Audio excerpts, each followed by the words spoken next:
आज एक सहज विचार सुचला, तो पहिले सांगून देतो, मग आपण विषयाकडे वळूया. आज जगात केवळ कृष्णमूर्तीची शिकवण ही अतिशय वादातीत आहे आणि शुद्ध स्वरूपात आहे. त्यात जर काही मतभेद होत असतील तर ते मतभेद म्हणजे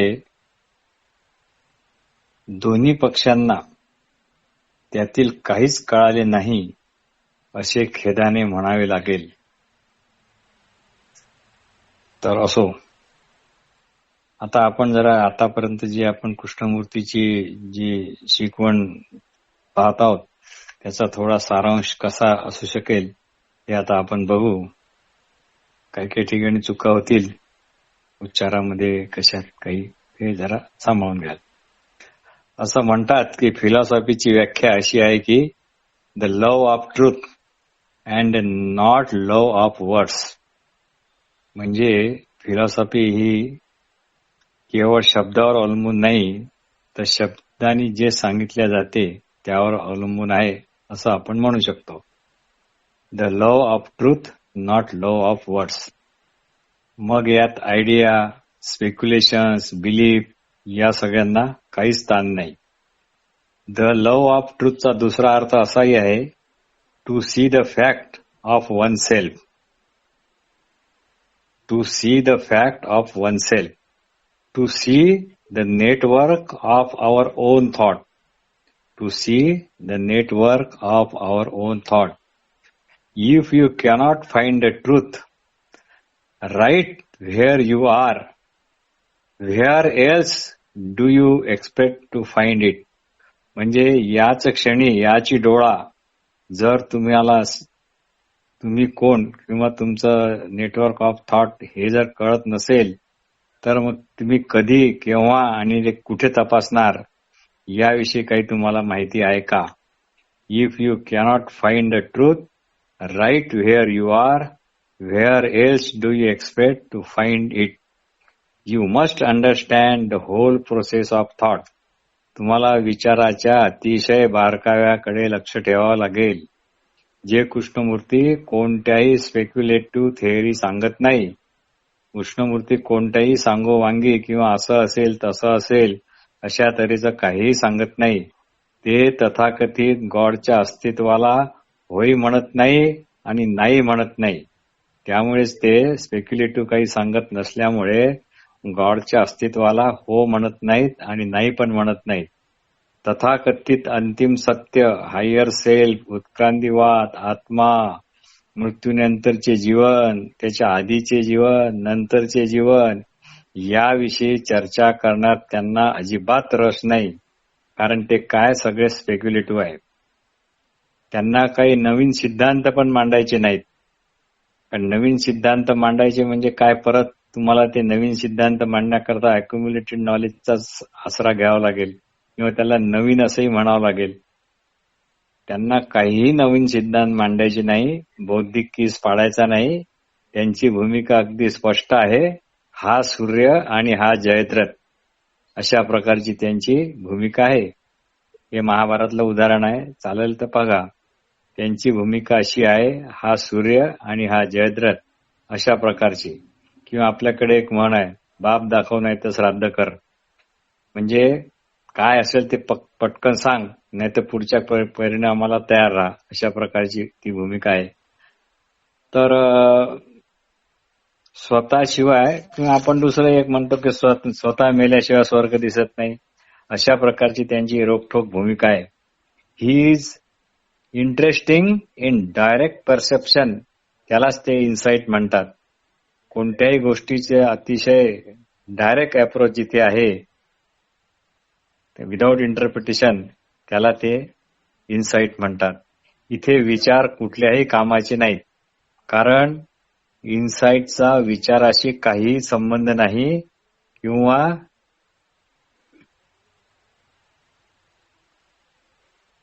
विचाराचा इन्साइटशी पण काही संबंध नाही. विचार म्हणजे केवळ भूतकाळातील स्मृती, म्हणजे ऐकलेले, वाचलेले, अनुभवलेले, थोडक्यात वाचीव, ऐकीव, सांगीव असे जमा केलेले ज्ञान म्हणजेच विचार. म्हणूनच thought is of something whereas truth is of nothing. म्हणून thought is of something whereas truth is of nothing. Thought is the past memory or knowledge whereas truth is what is happening now at this very moment. हा किती छान वाक्य आहे. Thought is the past memory or knowledge whereas truth is what is happening now at the very moment. कृष्णमूर्तीच्या दृष्टीने insight म्हणजे जी क्षणोक्षणी केवळ आणि केवळ जे जसं आहे तसंच पाहते. विचाराच्या, परंपरेच्या, रूढीच्या, फायद्या तोट्याच्या, रिवॉर्ड आणि पनिशमेंटच्या सापळ्यात ती कधीच अडकत नाही. ती दृष्टी म्हणजेच इन्साइट खरं तर काहीच नाही बनण्याची ती कला आहे. ही जी इन्साइट आहे ही कला कशाची आहे? काहीच न बनण्याची कला आहे. Insight is also the art of being nothing. Insight is also the art of being nothing. आणि प्रत्यक्ष जीवन म्हणून जे समोर येईल त्याला प्रत्यक्ष सामोरे जाऊन जे समोर आले त्याला आडेवेळे न घेता, त्यावर भाष्य न करता सरळपणे म्हणजे डायरेक्ट जगणे, त्याला इन्साइट आपण म्हणू शकतो. लिव्हिंग लाईफ डायरेक्टली म्हणजे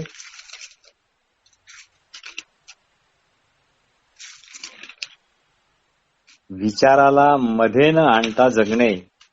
डायरेक्ट लाईफ जगणे म्हणजे विचाराला मध्ये न आणता जगणे. अर्थात विचार म्हणजे आयडिया, इमेज, ओपिनियन हे सगळे आपण वारंवार पाहिले आहे. इन्साइट म्हणजे meeting life without theory, without belief और विदाउट द सिस्टीम. थेट जीवनाशी जी संबंध ठेवते तिलाच आपण इन्साइट म्हणू शकतो. किंवा insight means taking always right direction. Insight काय की नेहमी ती सत्पक्षपाती असते. आता सत्पक्षपाती हा शब्द आहे जरा कॉम्प्लिकेटेड, पण insight means taking always right direction. Insight is also the moment of. Krishnamurti हे वारंवार वेगळ्या वेगळ्या तऱ्हेने सांगतात.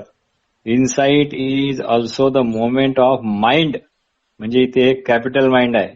Insight is also the moment of mind in meditation without the meditator. हे परत एकदा आपण ऐकू. Insight is also the moment of mind म्हणजे capital mind in meditation without the meditator. म्हणजे तिथे ध्यान करणारा असा नसतो, तर केवळ तिथे एक विशिष्ट तऱ्हेची न्यू मुवमेंट ऑफ माइंड राहते. Insight means the art of living without creating a division as thinker and thought or observer and observed. म्हणजे इन्साइट म्हणजे अशी काही जीवन जगण्याची कला आहे की ज्या कलेमध्ये ऑब्झर्वर आणि थिंकर हा लापता असतो. कृष्णमूर्ती म्हणतात चालू क्षण हे जीवन आहे. कृष्णमूर्ती म्हणतात चालू क्षण हे जीवन आहे जे प्रत्यक्ष या क्षणी घडते व समोर येते. कल्पना म्हणून नाही, विचाराने ठरवलेली अशी कोणतीही गोष्ट म्हणून नाही, तर केवळ जीवन जसे आहे तसे, जसे वाट्याला येत आहे तसे. लाईक, डिसलाईक, निंदास्तुती, समर्थन, प्रतिकार, रिवॉर्ड, पनिशमेंट ह्या गोष्टी मध्ये न आणता त्या स्वीकारणे म्हणजेच इन्साइट होय. कृष्णमूर्तीची शिकवण is not so called philosophy or some kind of theories. His teaching means learning about life and about the network of thought in very present moment. Very present moment हे अतिशय महत्वाचं आहे. नाही तर मग कधी कर. Art of learning and such learning is possible only in the present moment. The art of learning, and such learning is possible only in the present moment. Krishnamurti म्हणतात, learning about the network of thought. Learning about the network of thought is nothing, is not thinking about it. Such thinking confined to the realm of the known. It is only in the complete ending of the known, it is only in the complete ending of the known, then the unknown happens to be. जे कृष्णमूर्तीची शिकवण म्हणजे डिकंडिशनिंगची process आहे. जे कृष्णमूर्तीची शिकवण म्हणजे डिकंडिशनिंगची process आहे. Teaching of Krishnamurti is based on deconditioning the mind which is caught in the me or the self, which is put together by thought. The me or the self is nothing but only thinker, but the thinker is also a part of thought which is assuming itself different from the other thoughts. इच्छा, आकांक्षा, आशा, हेतू, प्रतिमा, श्रद्धा, अंधश्रद्धा, ईर्ष्या, धूर्तपणा, द्वेष, हाव इत्यादीचे कडगोळे. म्हणजे आपण अनेक डाळीचे पीठ टाकून कांदा, लसण, सांबार वगैरे वगैरे टाकून थालीपीठा करता प्रथम कणिक मळून ठेवतो, त्या पिठाच्या गोळ्याला कडगोळे म्हणतात. तर हे असे कडगोळे म्हणजे त्यालाच आपण तांत्रिक भाषेत म्हणतो content of consciousness is consciousness. Content of consciousness is consciousness. It is all divisive. ही सगळं विभाजात्मक गोष्ट आहे. कृष्णमूर्तीची शिकवण म्हणजे दुसरे तिसरे काही नसून केवळ आणि केवळ हेच समजून घ्यायचे आहे की content of consciousness is consciousness. यालाच Krishnamurti clear understanding of the network of thought and its nature असे म्हणतात. अशा प्रकारे जर इन्साइट किंवा अंडरस्टँडिंग आले असेल तर आपोआप सायकोलॉजिकल टाइमचा अंत होतो. एंडिंग ऑफ सायकोलॉजिकल टाइम, ज्याला कृष्णमूर्ती कधी कधी डेथ सुद्धा म्हणतात. कृष्णमूर्तीची अशी ही शिकवण केवळ आर्ट ऑफ लिसनिंग मुळेच कळू शकते. हे अतिशय महत्वाचं आहे आणि वारंवार लक्षात ठेवण्यासारखं आहे. कृष्णमूर्तीची अशी ही शिकवण केवळ आर्ट ऑफ लिसनिंग मुळेच कळू शकते. अशा प्रकारे जर ऐकणे घडत असेल तर ते ऐकणे मनाच्या सर्व समस्या संपवू शकते व एकूण एक विचाराचा निराश करू शकते. असे जर ऐकणे घडत असेल तर ते ऐकणे मनाच्या सर्व समस्या संपवू शकते व एकूण एक विचाराचा निराश करू शकते. That thought which has invented in the name of security, peace, happiness. आणि विचार हे सर्व का करतो तर कृष्णमूर्ती म्हणतात for its own substance and continuance. स्वतःला निरंतर नित्य अशा स्वरूपात स्वतःला ठेवण्याकरता विचार हा असा धूर्तपणा करतो. कृष्णमूर्ती एक फार मोठे दुर्लक्षित विधान करतात. दुर्लक्षित विधान म्हणजे आपण त्याच्याकडे दुर्लक्ष केलं असं विधान. The art of listening is a new moment of mind it self. The art of listening is a new moment of mind it self which thought can never touch. Hence this new moment makes mind empty within itself, and this emptiness is not a state of blankness but creative energy. असे ते विधान आहे. अशी creative एनर्जीची विभाजनात ही अशी जी creative energy आहे ती विभाजनात्मक नाही, ती एकसंघ आहे. म्हणून तेथे संघर्ष नाही, टकराव नाही, कॉन्फ्लिक्ट नाही. आर्ट ऑफ लिसनिंग म्हणजे it is the art of discovering It is the art of discovering the truth of oneself and to see psychologically as one exactly is. हे आता अतिशय महत्वाचं आहे. द आर्ट ऑफ लिसनिंग म्हणजे it is a art of discovering the truth of oneself म्हणजेच network of thought and to see psychologically as one exactly is म्हणजे आपण psychologically नक्की काय आहो हे जाणणे म्हणजेच ट्रूथला डिस्कव्हर करणे आहे. हे ॲज वन एक्झॅक्टली म्हणजे ब्रह्म, आत्मा, जीवाशिवाचे ऐक्य, शिवशक्ती समावेशन, चैतन्य स्वरूप, शिवोहम वगैरे वगैरे काहीही नसून as one is exactly is means we are condition इतकेच आहे. इतका त्याचा साधा अर्थ आहे. I am that conditioning nothing else. I am that conditioning nothing else. आता ही कडू गोळी चटकन गिळा आणि लगेच तांब्याभर पाणी प्या म्हणजे मग बरे वाटेल. And also the art of listening means discovering the truth of one self and learning about one self.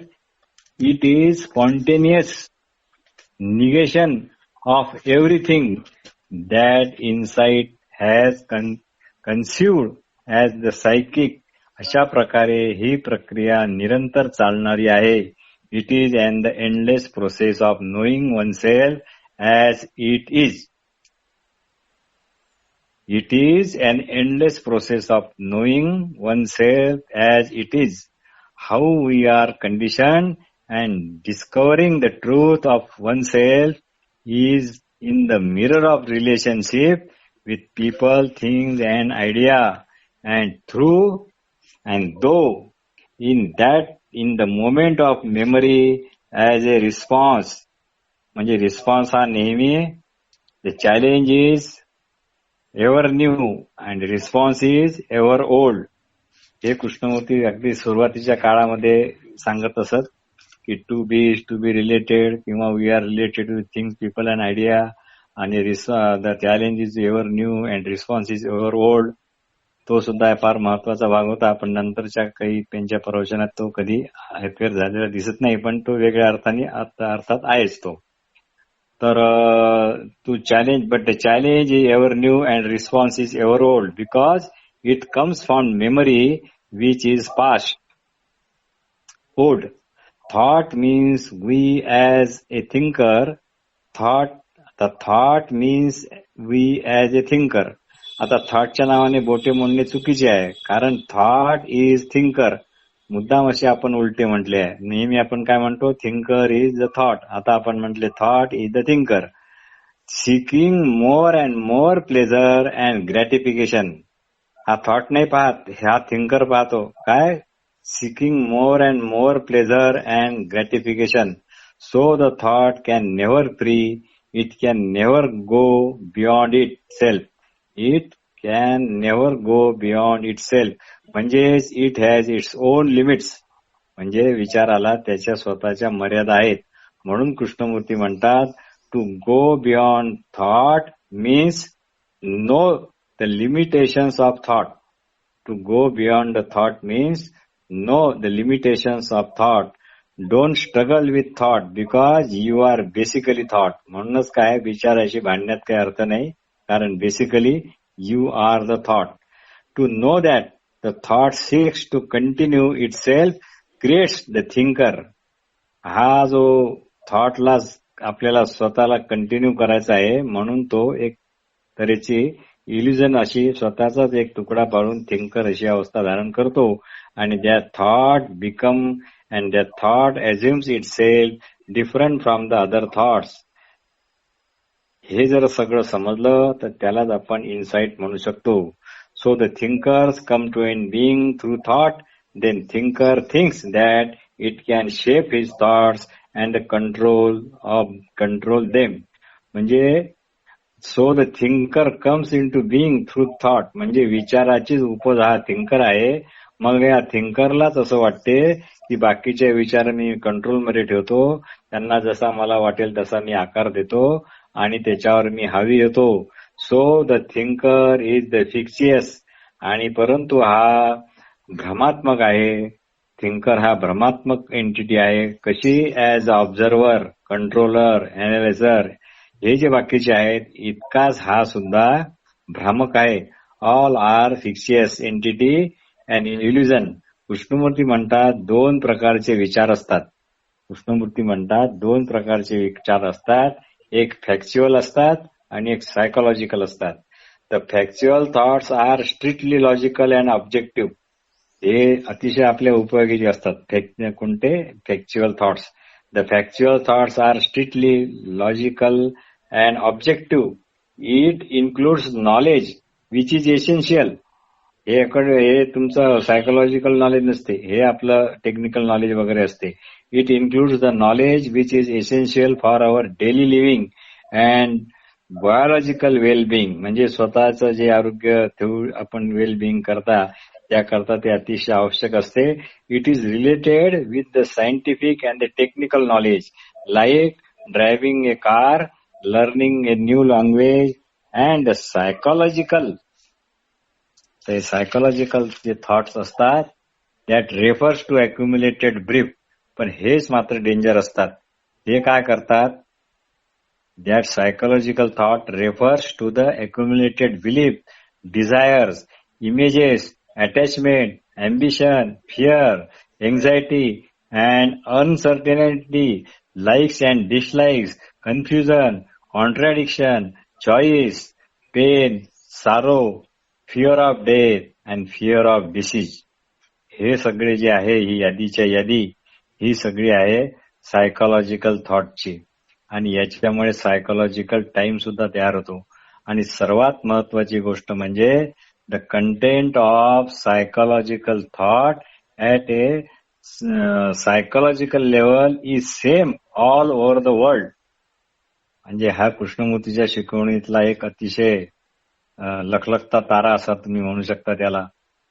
सर्वात महत्वाची गोष्ट म्हणजे the content of psychological thought at the psychological level is same all over the world and it constitutes the consciousness of the whole of humanity. My consciousness is not different from the consciousness of the other who lives at any corner of the world. म्हणजे कृष्णमूर्तीला असं म्हणायचं आहे की हा psychological thought जो असता हा जगात जिकडे तुम्ही मनुष्य प्राणी आहेत त्या सगळ्यांना केवळ आणि केवळ एकच आहे. तुम्ही जगाच्या कुठल्याही कानाकोपऱ्यात जा, या आपण जी वरची लिस्ट वापरली आहे, belief, desire, image, attachment, ambition, fear, anxiety, uncertainty, like, dislike, confusion, contradiction, choice, pain, sorrow, fear of death and fear of disease, हे सगळ्यांना सारखे सारखे आणि सारखेच आहे. कोणत्याही काळामध्ये कोणत्याही ठिकाणी तो कसाही जरी असला तरी तो कॉन्शियसनेस हा सगळ्यांनी एकच शेअर केलेला आहे. So the whole of community, my consciousness is not different from the consciousness of the other who lives any corner of the world. Consciousness put together by thought at psychological level is shared by all humanity. Of millennia we have been inheriting or nourishing it without break. आणि आपलं सगळं जीवन याच्यावरच आधारित आहे. म्हणून कृष्णमूर्ती म्हणतात you R the world. आणि कृष्णमूर्ती असेही म्हणतात की my brain is not my brain and your brain is not your brain. It is the brain of all humanity and there is not my consciousness. It is the consciousness of all humanity. Because man suffers, he is proud, cruel, anxious, unkind and fearful. It is the common ground of the man. There is no individuality at all. म्हणजे common ground of man कोणता आहे? की man suffers, he is proud, cruel, anxious, unkind and fearful. That is the common ground of the man. There is no individuality at all. धन्यवाद.